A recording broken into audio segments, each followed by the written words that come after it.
the lead point of it all was make sure you're passionate about what you want to do, so you never work a day in your life. You do what you love to do, and they call it work. You know, I wasn't the greatest player growing up. I had to learn a lot of ways of doing things, and I was always eager to learn new ways of doing things and trying new things out, and nothing was ever really easy for me. And so all the people that I searched out to try to help me kind of influenced me to want to be somebody like that for other kids growing up.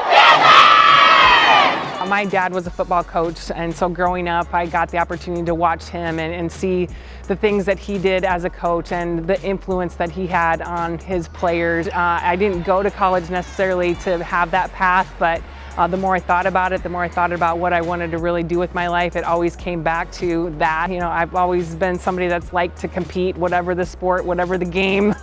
So obviously I get to do that on a daily basis, trying to grow athletes. But on the other side of that, just growing people, I think is what's kept me in it. I wanted to give up baseball completely just to see what it was like, get out in the real world, do that kind of thing. And so I did. I got a real world job, moved to Minneapolis.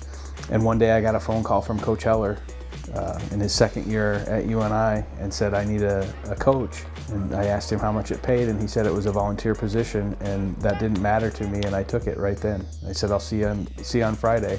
Probably the biggest reason I got into coaching was my head coach, Rich Glass,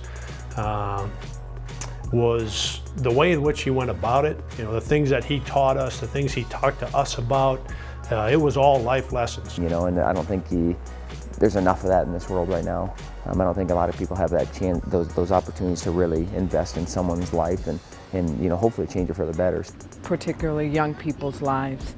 Something that I enjoyed doing, but I could incorporate everyday life skills that would allow young people to, once they finish, to go out and be able to use those skills in everyday life.